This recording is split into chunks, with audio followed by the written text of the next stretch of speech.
Bismillahirrahmanirrahim. Dear viewers, Assalamu alaikum. I welcome you all to today's New Bangladesh. Here, as usual, we shall discuss our new people, new culture, new economy, new science, new technology, overall New Bangladesh. Today in our studio, as our guest present, Dr. Muhammad Najmul Islam, who is the Dean of the Faculty of Life Science and Art Science. At the same time, he is the head of the Department of Geography and Environment, Pabna University of Science and Technology. Assalamu alaikum, sir. Morning, Islam. How are you, sir? I'm fine, thank you.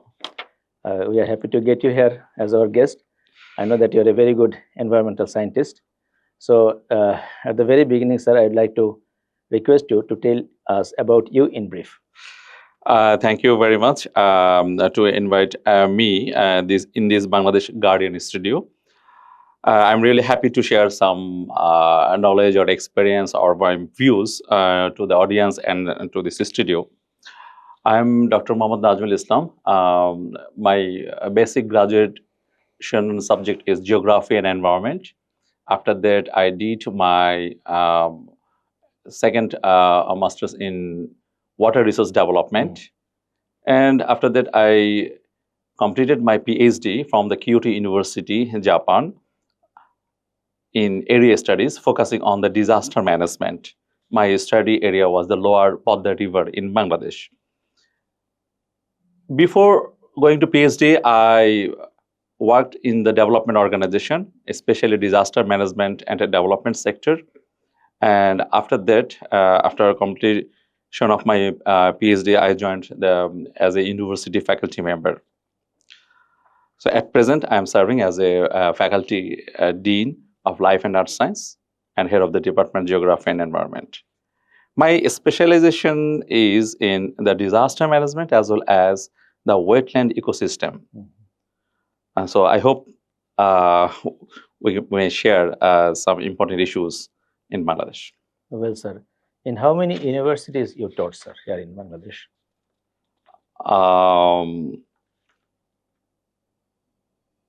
Already, we worked in different phenomena and different dimensions. As a director of the institutional quality assurance cell, I was connected 7 in public universities. And you know, the University Grants Commission has a common platform for the quality assurance in higher educations, as well as under the Ministry of Education, there is the government college who are operating the honors program, graduation programs. And another dimension is as a specialized person, especially in the environmental side. I'm basically the physical geography and the human geography, the mixed method I worked, and I'm conducting some research projects in the country and the outside of the country with the collaborative research with different universities. So for that purpose, yes, I have some experience and also the working network with the different universities. Well, thank you, sir. May I know about your family life, sir? Who is your hobby and your children? All this?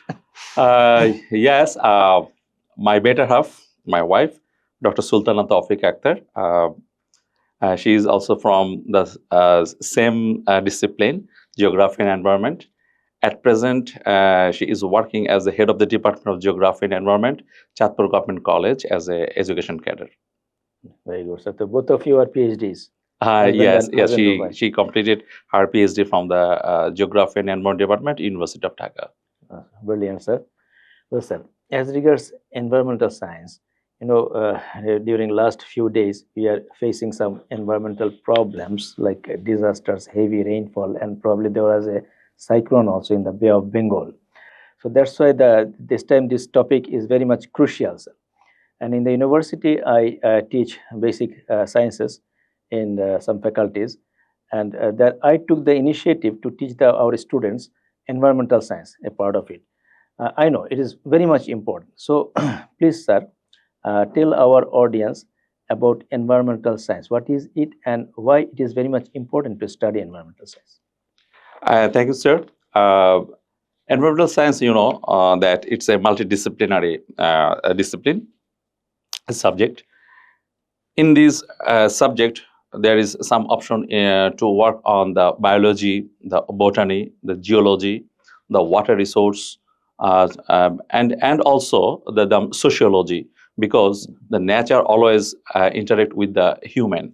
So there is a good connection between nature and also human. So it blended in my subject, geography and environment.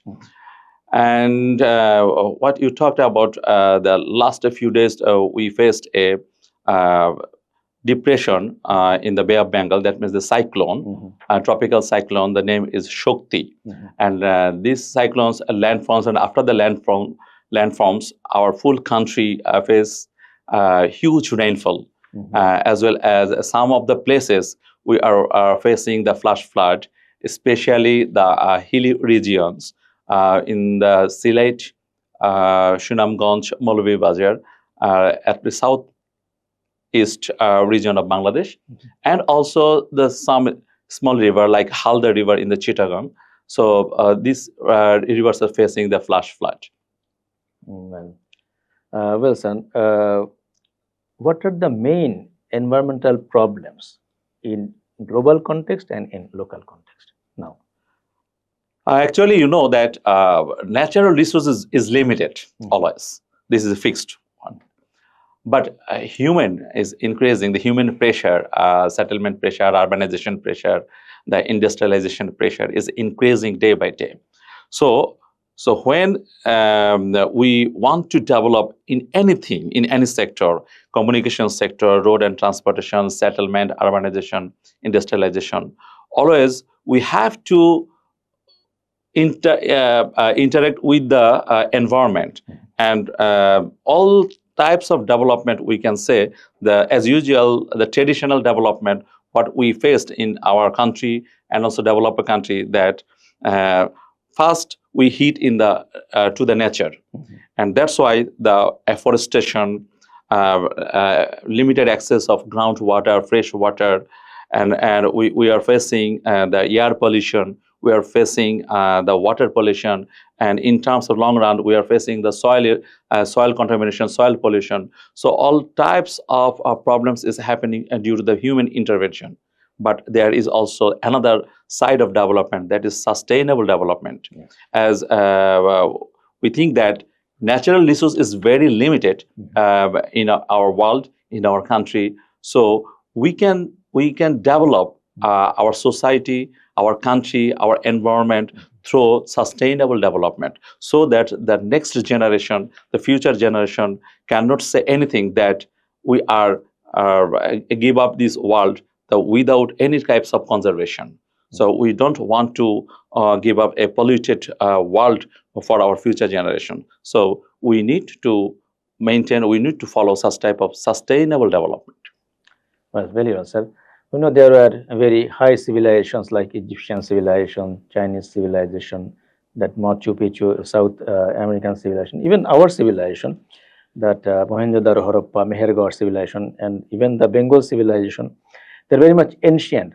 What we know, did our ancestors were conscious about these environmental problems, and was their development sustainable? All the civilization developed beside the river, maximum side. Yes. If you see the Chinese civilization, I said the Huanghe River, the Mohenjo-daro and Harappa civilization developed beside the Sindhu River. And you can say the Mesopotamia civilization beside the and the river. So the civilization developed at that time beside the river. So river, water, and environment is very important for any kinds of civilization. But after the years, the population pressure is increasing year by year. So huge population pressure cannot support this. Everything has some carrying capacity. So nature also have some carrying capacity. So when the population pressure is very high, but natural resource is very limited, so that place on the specific place, this carrying capacity exit their own capacity. So that's why that point we can face, or the human civilization face, different types of natural calamities as well as the natural disasters. Well, sir. So their development was also not to that extent sustainable, I think. Yes. I think. Well, sir, as regards economics, there is a common definition of economics that to fulfill the infinite demand of people using the limited resources. Is that definition correct from the point of view of an environmental scientist? What do you think, sir? Uh, from my own view, I can say that we say a natural resource, if we convert it into a commodity like that. Yes. So when the population pressure will be high, Yes. natural resource is very low. So we will try to convert this natural resource into different types of commodities. Yes. So through this process, the huge natural resource will be extracted by the human. And of course, everything has a negative impact, Yes. especially when you will overuse this natural resource. So in that terms, it may not possible for the economic or sustainable environments. So we have to invent, or we have to search for new alternative options of our daily use commodities and other things, so that we cannot to do anything to harmful for the nature. And in that way, we can say we may develop a sustainable environment or sustainable society. Well, so it is, I think, that not to that extent possible to fulfill the infinite demand using limited resources. So we should teach our people how to fulfill the demand using the limited resources. So our demand should not be infinite. Yes. Okay, it should be limited. Yeah, it should as be well, limited. Limited Yes. as well. Well, sir. Now there is a term for few decades. The term is very much popular. That is climate change. What is it basically? Actually, climate change is not a new thing. From the billions years back, it's happening in this world. You heard about the mammoths, you heard about the dinosaurs. So that period, this Jurassic periods, also the many mammals was there. But sometimes after millions years after intervention, the natural calamities like that climate change is happening. So this is a slow onset global change process, natural process. Yes, you can say that recently, due to the human intervention, the especially 17 to 1800, industrialization in all over the world is increasing. So carbon emission is very high. So for that reason, the ozone layer is depletion, and the carbon production is very high by the human society. So it's hampering our solar power when it's incoming in the short wave, and in the long run when it's back to the space, it's a long waves. So that time this ozone layer is making a barrier, and it's increasing the temperature of the Earth's surface. So that's we can say that this process is the climate change. And over the year, this temperature, humidity, precipitation, and the wind flow, these phenomena, these variabilities is changing over the time, 30 years or 40 years or 50 years. Over the time, this trend we may mention as a climate change. Well, as a specialist of philosophy of science, I know that change is the only permanent. But the whole world, whole universe is continuously changing. So climate change, I think that nothing new. It is also continuously changing. So I know an incident about the calendars we used at that time during the Persian reign. You know that the famous scientist and philosopher Omar Khayyam, he marked that the old calendar is not few for his time because the climate has been changed. So the agricultural calendar should be changed accordingly. Yes, exactly. And finally, he took initiative with the consent of the emperor of that time, Mr. Emperor Jalal, I think. And he introduced a new calendar named Jalali calendar, and which helped the farmers and the agriculturists a lot. Yes. So do you think that in our country, we need such change, or we need to make an agricultural calendar to fit for this. Yes, last few decades, we are facing the devastating changes in the different phenomena and parameters of the weather and climate. For example, last 50 years in different weather stations of Bangladesh, we found that the temperature is increasing significantly. And on the other hand, except the few weather stations, the maximum weather stations of Bangladesh, the precipitation rate is increasing.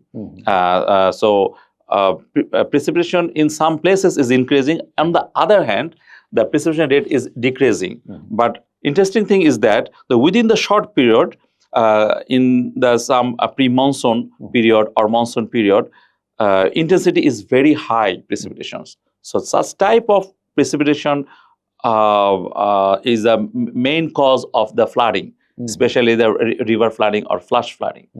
And on the other hand, this temperature is increasing year by year. So that's why the Bangladesh is a agricultural country. So our rural people, so rural farmers are used to in 3 crops production, and in some lowland area is 2 crops production.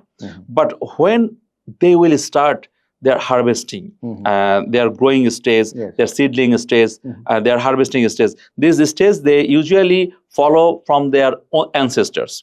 But recently, when this monsoon is coming sometimes in late, especially in the precipitation is coming, sometimes is very fast and sometimes it's slow. So farmers can't follow these precipitation calendar or these natural calendars. So there is a unfit situation with the farmers' practice as well as the natural climatic variabilities. So in this situation, microclimate regioning or the hydroecological unit-based research is very important, so that the local farmers, we can suggest or we can develop a suitable seasonal calendar to the farmers so that they can use this calendar in this changing environment situation. So this is very important for them. Okay. And do you think that our government is taking initiative to do this? Bangladesh government, especially the agricultural extension department in every upazila, they have some unit, and they are trying to this information disseminate to the local farmers. But problem is that manpower is very short, and these limited few peoples cannot cover in this command area the huge farmers, and their way of dissemination process is not the farmers friendly. That's why, so there is a huge gap between the agricultural extension office and also the local farmers. Always local farmers is try to know what to do in this situation, when early flood is submerged their cropland, and sometimes they don't know when they should use this fertilizer, or what types of problems they are facing. So sometimes they need the on-spot solutions, but manpower is very limited from our government sides. So that's why they are facing the different types of crises and hazards in the agriculture sector. Yes. Well, I think that government should take necessary measurements for this, to increase their human resources and equipment resources and other resources. Yes, of course. And they can also use the medias like electronic medias and internet or social medias. It may help our farmers, I think. Yes, of course, because our mobile network is all over the Bangladesh is disseminating. So this diffusion of technology, and by the use of this technology, there is a possibility to communicate with the farmers easily. Well, in this regard, may I suggest that, and now we have a primary school almost in each and every union. Sometimes there are 3 or 4 primary schools in each and every union. Can you appoint a teacher for environmental science in every primary school, and at the same time he may work as a bridge between the farmers and our government. Can we do it? Uh, yes, this is a very a good idea, I think, because um, Bangladesh is a flat plain and a monsoon climate dominated country. Mhm. So there is a huge connection between the nature and their agriculture based livelihoods. Mhm. So in these regards, some environmental expert is appointed as a teacher in these primary schools. Now, there will be two types of support or service they may provide. Number one is the young generation is grooming over there, the school childrens, so they can learn them, teach them the nature, how to deal with the nature in these changing environments. So this is very important and important lesson for the new generation. On the other hand, the local farmers, how to deal with these extreme weather conditions with their existing agricultural livelihood practices. So in this situation, such type of appointment and position is very important, I think. Thank you very much. Well, there are always CSR programs among the businessmen, like industrialists and some other businessmen, and these businessmen can also address these environmental problems or climate changes. And, are they doing this? Actually, from the businessman sides, the CSR activities for the especially focused on the environmental sectors, it's not so highlighted yet. Huge demand, but supply is very low. You know that our water bodies is very important for flood retention area. In every monsoon, we are facing the flood hazards, flood disasters. Why?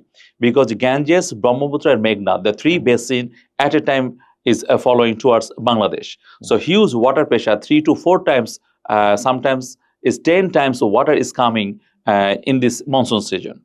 But problem is that the water retention area, that means floodplain areas, the wetlands, the beels, haors, bowers are disappeared from our environment, because sometimes we are developing a export processing zone or industrial zone or settlement area. The different purpose they are destroying our wetlands. But this is very important. So in this regards, I think, and these wetlands should preserved as a water retention area, so that in the dry season and long time, the people can use the surface water for the irrigation and other purposes. Very well, sir. Here I have two questions. One is related with Howard and another is related with the industrialization. Let's start with Howard. During our late president, Shahid Ziaur Rahman, there was a board called Howard Unnayan Board, Howard Development Board. Yes. And later it was dissolved by General Ershad. Now, I do not know whether there is such type of board or not. Yes, under this water development board, there is another division, the Howard board over there. But their function and their ground level, field level activities is not so significant. As a case study, I can say the one board, the name is Boluhor board in the Jhinaidah district. It was the one of the largest oxbow lake of the Kopatako River. So this bower is a huge natural resource over there, and the 6 fishermen villagers, Haldar communities, are fully 100% depend on these bowers areas. So such type of many bowers in our Bangladesh, as Bangladesh is a floodplain country, and many meandering rivers is crossing with this to this country, through this country. So that's why many bowers is developing in our country. So these bowers are very resourceful area. In dry season, this is also the for agricultural activities, and in the other side is fishing activities. So different types of development, transportation, communication, this is hampering and destroying this bower area. And another thing is bower management process. Recently, from the Ministry of Land, and these bowers and wetlands is convert their management system from previous project area into the Ijara system. This Ijara system, that means leasing system, yes, the government is collecting some revenue from them. But on the other hand, when you lease a water body, it will be captured by one person or a one community. They will govern this water. But when many communities is existing the thousands of years over there, so their life, livelihood, culture, everything is well connected to this bound, this wetland area. But when you convert it into the ijara system, that means leasing system, so only few peoples is governed to this wetland area. So that and as a result, the local communities is totally deprived from these natural resources. So many case studies in our country it is happening. So it should not be continue this ijara system, this leasing system. It should be community-based co-management system should introduce on the in these regards. I think then it will be, we can say it will be a sustainable development, and sustainable community-based co-management of this wetland area will be helpful for our environment, for the local communities as well. Thank you, sir. As regards industrialization, that during industrialization, the environmental issues should be taken into account. Are our industrialists doing it? And at the same time, I would like to ask you a question. There is something called ETP, Effluent Treatment Plant. Do you think that they are constructing proper ETPs in the industrialist areas? This is a great sort for us that yes, Bangladesh is the industrial sector is improving or developing rapidly. But before developing a industrial area, we should buffering a zone, especially for industrialization. But what we found in different times, we can say the Shalbon, the Gojari bone of Bhawal, of Dhaka, Mymensingh, Tangal districts. So the 60 to 70% this forest area is disappeared. So in this tropical rainforest is disappeared. So their industrialization is improving, is gradually increasing. On the other hand, they are polluting the water, the soil, as well as the air. Yes, as a condition, they are establishing, they are installing their ETP, but ETP is not functioning all the year round. So this is sometimes we found that it is only the monitoring based. So when the monitoring officer visit that place, they start this ETP. Oh, it is quite good way. That's fine. But in the long run, the local soil, local water, local air is contaminated through heavy metals and also polluted and these natural resources. So industry should come forward to make a guideline that before establishing an industrial zone, they should buffering the area, and they should invest the more in the CSR process, so that they can conserve this environment and the nature. Thank you, sir.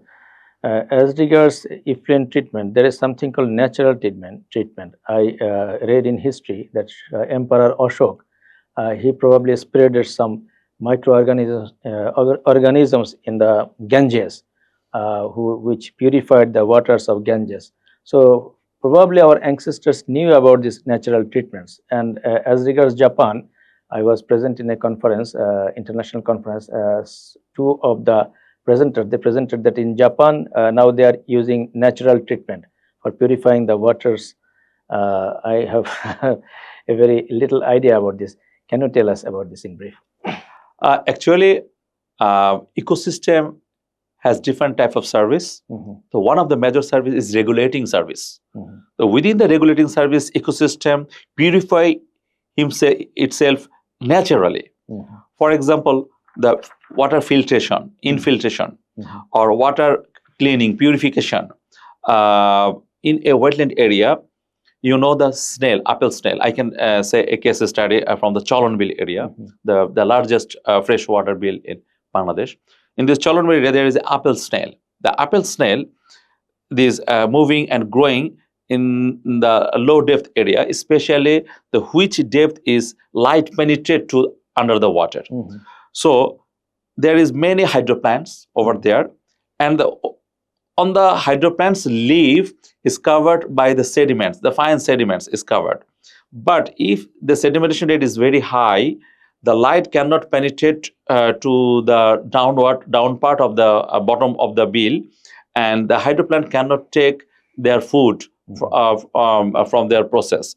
So in this situation, this snail is filtering this water to absorbing or taking this food or algae and other things. Like this way, the different types of plants, hydroplants, zooplankton, phytoplankton, and also some animals and birds is always performing as a purification system in this regulating system. This is a natural process, but we should maintain and we should conserve this ecosystem service oriented this flora and fauna. So if we maintain this situation, then it will naturally regulate our nature and maintain our nature and purify our nature. So this is a natural process. Thank you, sir. As you mentioned that your wife is now teaching in Chatpur College. It's a very old college and renowned college. I also used to teach in Chatpur Science and Technology University.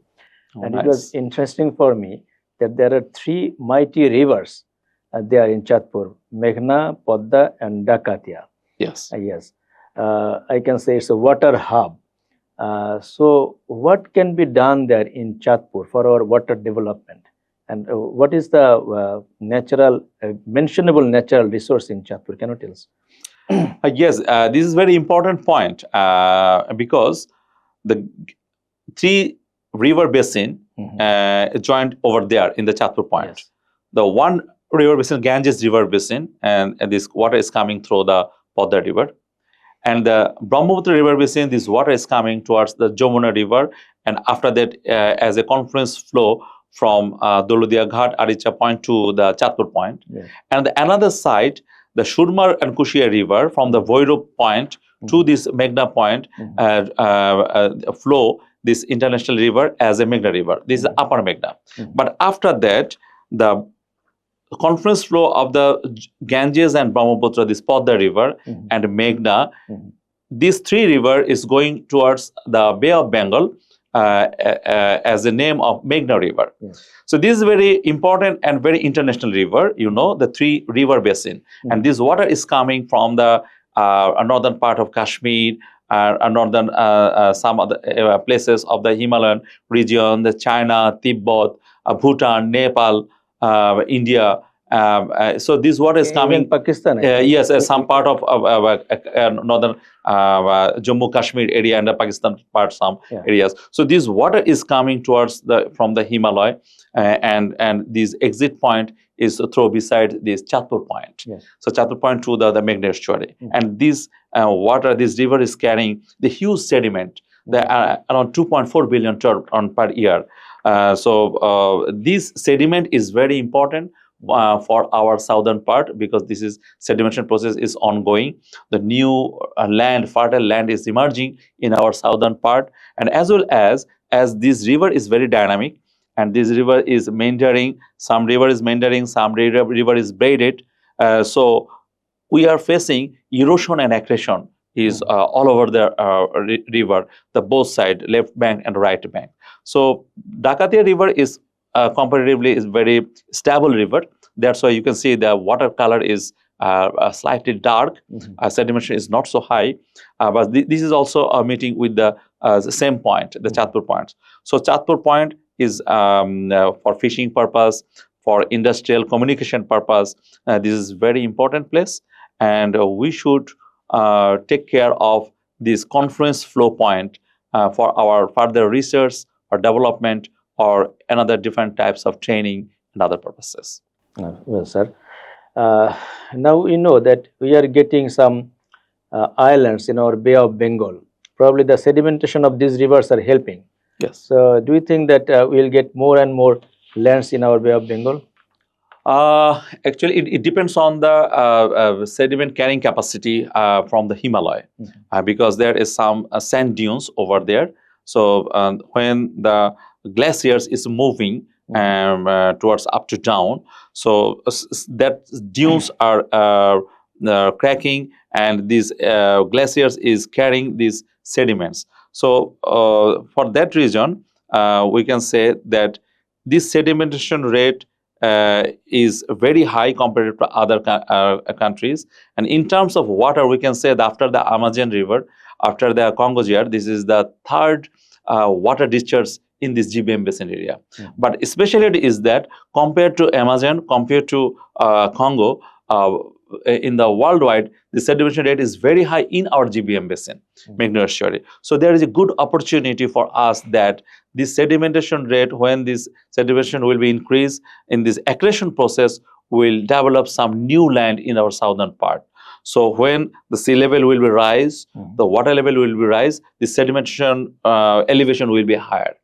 So as well as the new shoreline formation in the over the on the river side. So this is also the common signs that the water level is increased, the shoreline's elevation will be, the sandbars will will be higher year by year. So in that process, there is opportunity to enhance our geographical land mass area in the southern part day by day. Thank you, sir. But probably some embankments were built in the southern parts like Khulna or Patuakhali region, which is now opposing this sedimentation process and lowering their lands or something like this. I am not any specialist. Please tell us, sir, about this. Yes, this is our great sort that the polarization area, especially we can say the southwest part, southwest part of Bangladesh. That means the Satkhira, Khulna, Bagerhat, that region, and this is the mean sea level is very low. From the mean sea level is very low, so that's why every year we are facing tidal surge, storm surge, tropical cyclone, and these cyclones are landfall in the West Bengal and the Sundarban and the southern part of this Bangladesh. So this water is coming.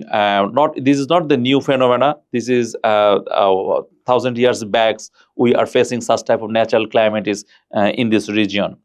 So in 1960s to 1980s, the 20 years from the Pakistan government, the initiative to protect this agricultural land from the salinity from the high tide or the storm surge, so that the saline water cannot go inside the agricultural land, and they cannot the farmers can produce their agricultural activities for their livelihood purpose. But it was a purpose was very good, but problem was that in this country is fully developed by the sedimentation process. And this sedimentation process over the year, these are subsistence systems. So these subsidize these sedimentation layers. So due to this poldering area, around 119 polders developed in the southwest region. So due to the polder, the sedimentation process is blocked within the polder area. So sedimentation is very high outside the polder. So riverbed is increasing. When the high tide is come inside the country, or the tropical cyclone or the storm surge is coming, so water level is very high outside the polder, but inside the polder the water sedimentation is not continuing. So that's why the elevation is very low. Problem is that 2007 and 2009 cyclone Sidor and cyclone Aila hit in this polder area, and many polder crest is cracked down and failure and different polders. That's why this high tide and storm surge, due to this storm surge, the saline water go inside the polder area. So many lowland areas submerged under the saline water. But time to time, we need to develop, or we need to the crest height increase for the upcoming disasters. But we need the huge fund, the huge area, 100 more than 100 polders. So the crest is uplift. We should uplift the crest size, and the maintain and prepare maintenance cost is very high. So that's why it is not going up to the demand of the local population, local people. So we are facing some waterlogging problem and salinity intrusion problem in this southwest region of Bangladesh. Thank you, sir. Digging canals. Our late President Ziaur Rahman, he had a very big project, popular project, digging canals. Okay, later it was stopped. Do you think that it should be reestablished again? Yes, of course. Bangladesh is a floodplain country. Yeah. So over 230 years is crisscrossed in our country. So when this rivers is crossing and this country, there are many bows, many oxbow lake, many beels, and due to the geological subsidence, the our regions developed. So these canals are the only one connecting point from the river to this wetland area. Yes. And this wetland is very important for the water retention as well, because when you can preserve this water in this wetland, the surface temperature will be comfortable, and humidity will be tolerable, and agriculture purpose, the people can use this water as a surface water irrigation, as well as the fishing activities and other livelihood activities. But due to different types of development activities, and also not digging in these canals, natural canals, so these wetlands are not feeding with the water from the river. So this is disconnected some places and some areas from the river to this wetland area. So it is hampering this wetland area for as a retention pond. And you know, the flood management, the huge water is coming in the monsoon season. So these water bodies is capturing this water. So it is managing or reducing the flood risks on the community, on the localization area. So in this regards also, this canal, these channels, these canals, and also small rivers, these dredging systems, and also the well connection system is very important to maintain, to survive, to for this wetland area. So this is very important, I think. Thank you, sir. As regards false development, but we think that this is development, or it was told, or there was huge publicity on this, that it is a kind of development. We made many things, but it basically was a threat to the environment. As regards that road, I think all season roads, like from Mithamoin to Nikli or something like this, during the last regime or fascist regime, and people are telling that that road is the cause for flood in Sylhet. Is it right? Actually, such type of structure is harmful for the environment, because our area, huge water body comes in the monsoon season, and dry season, and this land is used for agricultural activities. So when huge water is coming, this water needs to flow in their own direction. Yes. To follow their slope, natural slope. Natural slope, yes. So when you make a structure in the long area, so of course it's hampered its natural flow. And when you will hamper its natural flow, there's sedimentation process, there's flora and fauna feeding system, and also the natural wetland ecosystem will be hampered due to this development area. Yes, for this dry season, for during harvesting period, the farmers need the road, some road for their harvesting crops from agricultural land to their house. But this is the submergible road. That means during monsoon, this road will be submerged underwater. So free navigation can continue, and water flow will be continue. But such type of Mithamoin, Ostogram, Nikli, yes, Ostogram, such type of road is very harmful for our wetland ecosystem. We should not develop such type of road networks or tourism spots on that area.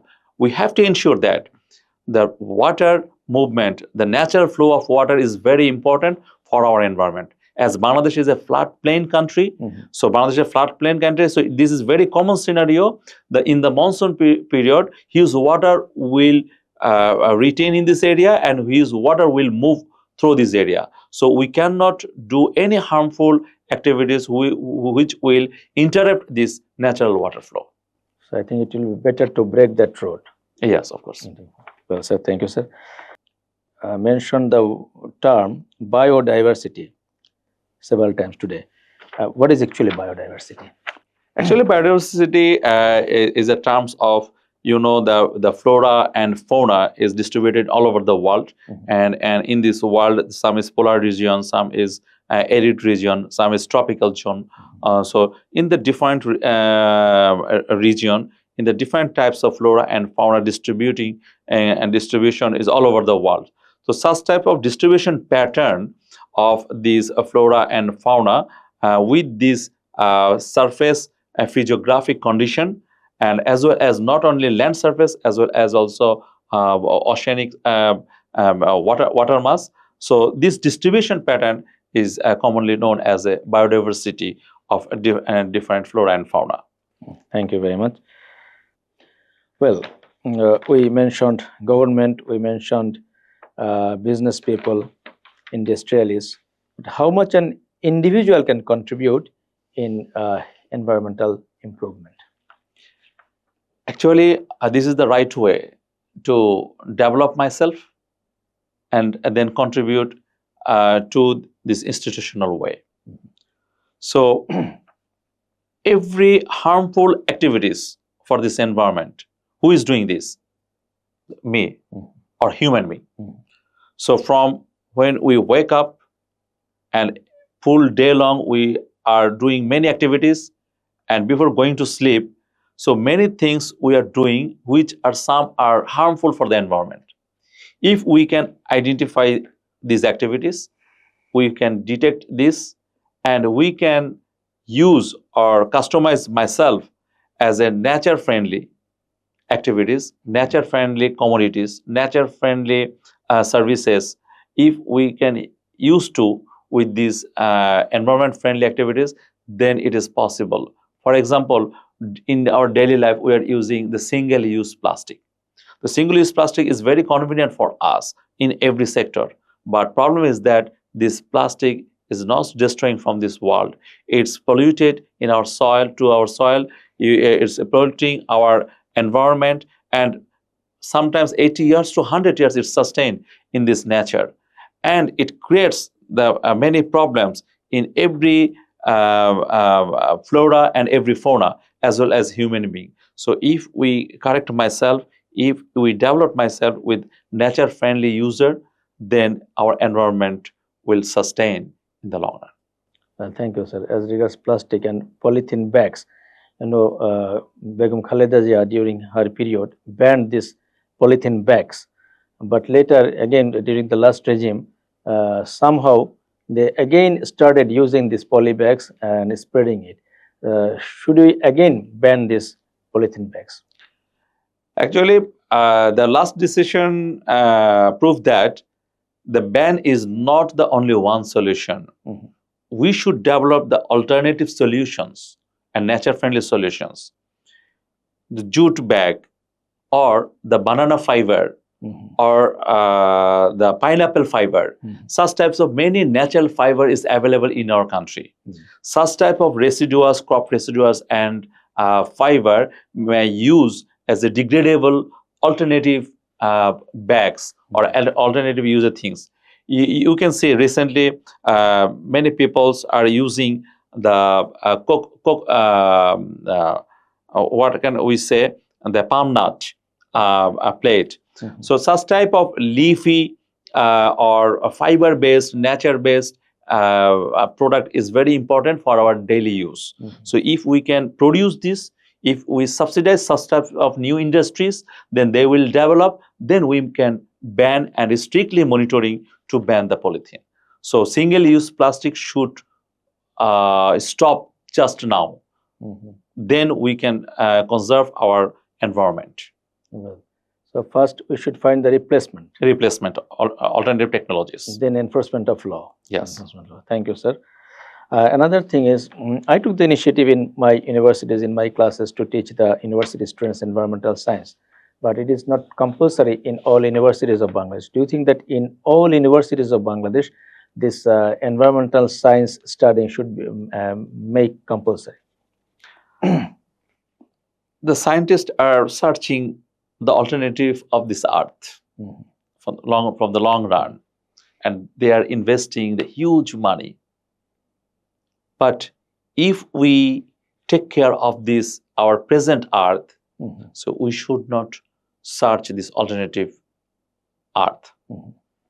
So my opinion is that we should maintain ourselves and we should learn ourselves, we should educate ourselves how to deal with the nature. Mhm. So without nature, human being cannot survive in this world. So from the school education, from the high school education, and from in our professional life, in every sector, environment and environmental activities and environmental sustainability should be mainstreaming in everywhere. If we can educate by this process, then we can conserve or maintain, or we can continue our sustainable environment. Otherwise, it is not possible. Thank you, sir. So we should take care of it. Yes. Yes, we should take care of it. Well, now policies. Always government is involved in it. Policy making. So, do you think that the policies in our country to protect our environments is enough, or what should I say, matches with today's conditions, or it should be also reformed, and we should make new policies? Yes, day by day, when we are facing the old situation, Mhm. the new policies is developing, or old policies are amendment in the different clauses. Mhm. It's improving, but there is a huge gap to implement in these policies in the ground level. Mhm. In the field level, when we will impose this policy or this act, Mm. we have the environmental act, we have the different policies. Mhm. But problem is the monitoring, close monitoring and supervision. Mhm. There is a huge human resource gap in these sectors. Mhm. Who will monitor? Mhm. And the one government or one body cannot maintain the full environment. Mhm. So we have to take the responsibility by ourselves. Mhm.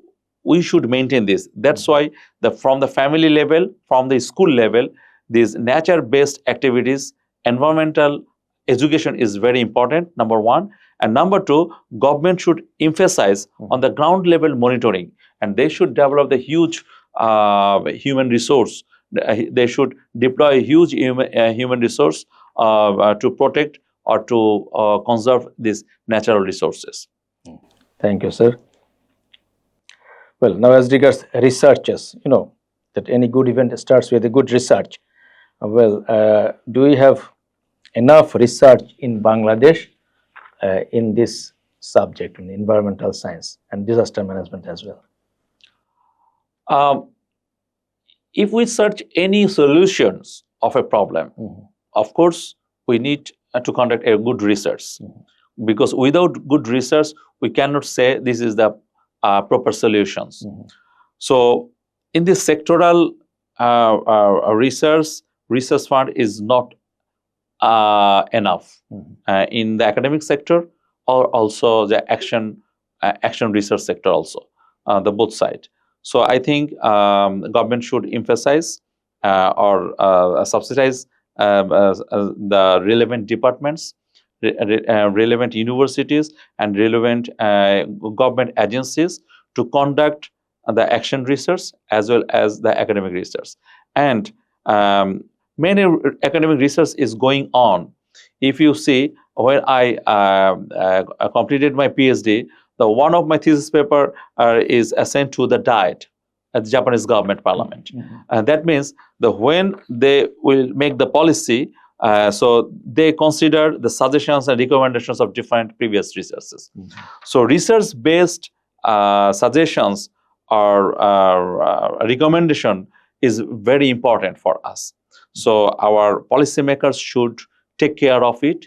The many research is going on all over the country, and the huge investment or industrialized should come forward to provide the huge fund to conduct the such type of researches. Then we can make a sustainable solutions for the nation or for this country.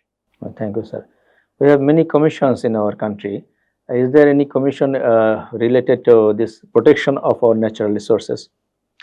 Yes, for example, we have the River Commission to the river water sharing related activities. We have some integrated coastal zone management policies.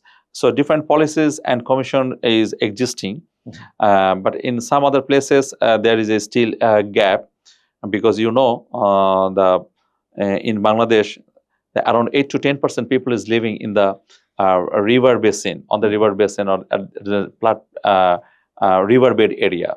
So these people and their livelihood is really vulnerable, and every year they are facing.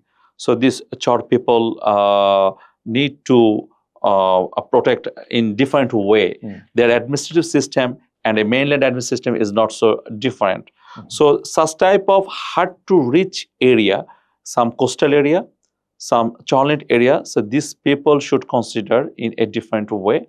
And in this hard to reach climate context vulnerable area should nurture or should maintain in a different way, not a traditional other places. So I think if we consider them in a special way, we can do something for these hard to reach people. Right. As regards constructing the bridges, construction of bridges over the rivers, there is something called HFL, highest flood limit. Yes. Those constructions should take into account this HFL, highest flood limit, and probably during the construction of Podda Bridge, the last Podda Bridge, it was not considered. Why it was not considered? Was there no one in that team of building the Podda Bridge? Actually, yes, what you mentioned that the highest water level the last 100 years, Yes. and they consider return period of flood level, and also they need some freeboard area. Freeboard area, that means the highest water level, and after that the water vessel can move Yes. under this. So this height is very important. Yes. So if you compromise with this height, so you may face different types of activities. For example, in the upstream area, you need the huge rescue ship for like Hamza. It cannot move forward under this bridge. So navigation is very important for our country. So navigation as well as 100 years return period, and not only this, the previous flood level. We need to consider the forecasting the next 100 years, because climate is very changing. The extreme weather is very changeable. In this changing weather condition or climate condition, so we need to forecast which level is considerable for the next structure. And this height is a very important issue. And another issue, I think, that the width of the bridge. Width of the bridge, when you see the Brahmaputra river, its average width is 12 to 15 kilometer. But we construct a bridge if only 4.9 kilometer. There's upon the river, in that area, especially the downstream of this Mawa point, there is some places is more than 15 kilometer width. In the upstream also 12 kilometer width, but bridge is 6.1 kilometer, 2 kilometer. So when you will make to minimize the cost of the bridge construction fund, so it will make a bottleneck. So if you make a bottleneck, the huge water is coming from the monsoon level. So 15 or 12 kilometer width area is coming water, but after that they are facing the half of the portion of the channel. So this water is make a backflow, and water velocity is reduced. So due to this water is carrying huge sediments from the upstream. So when this bottleneck will backflow, and huge sediment cannot flow with this water, because water velocity is very low in that part, before the upstream of the bridge. So sedimentation rate will be higher. That means riverbed will be fulfilled by these sediments. So when this channel is covered by this sediment, next monsoon, when huge water will come again, so this water will hit the both sides of the bank, the left and right bank. So very fertile and stable land is eroding every year. So we are facing the riverbank erosion, the upstream and downstream of this bridge. And on the other hand, riverbed is submerged under the the sediments. So both side is negative impact, and all are harmful for our environment as well as this dynamic river system. So we should not consider about the budget. We should consider about the available flow of water. Yes. So as Bangladesh is a flat plain country, so maybe in this regards, the bridge width should enlarge 6 to 10 kilometer. So it will be a positive side for the river environment and as well as river morphology. Well, in that case, is it better to make tunnels under the river instead of constructing bridges? Yes, in Bangladesh side, we can see that the river depth is not so high. So in that case, it is possible some places, some rivers, the river tunnels under tunnels under the water. Well, sir, I think I have covered all necessary questions. Anything left, sir? Lastly, I can say that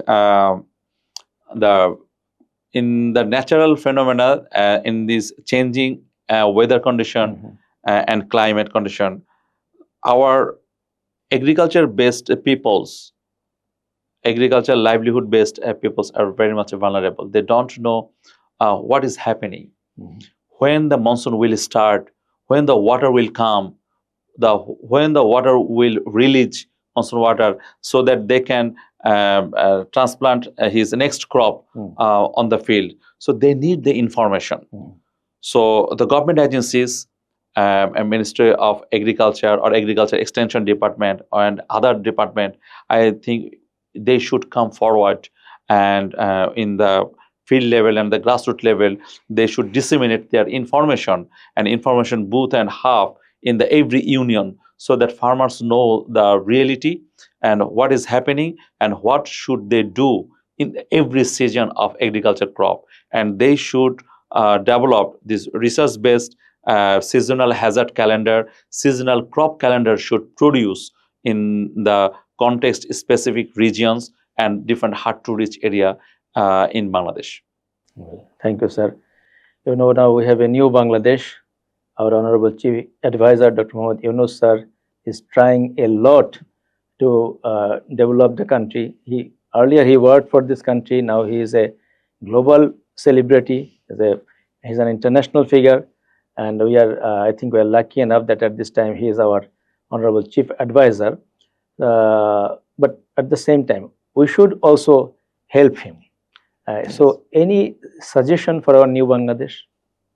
From my side, I can say that the sectoral leadership is very important. In every sector, they need chronologically, they develop the future leaders. If we stop here, so we cannot get the future leaders. So Bangladesh is a very vibrant country, naturally, climate and weather related, and also physiographic sites. So we need the different sectoral leaders. So we should develop, or we should create some types of leaders, and this leader growing system should maintain. And if a good leader take a place in the right placing, so it will help this sector very much. So in that triggers, I can say that the sectoral leadership is very important. Well, thank you, sir. Dear viewers, this is all with our today's discussion. I hope that you enjoyed the discussion. Thank you very much, and hope to see you in the next episode. Assalamu alaikum.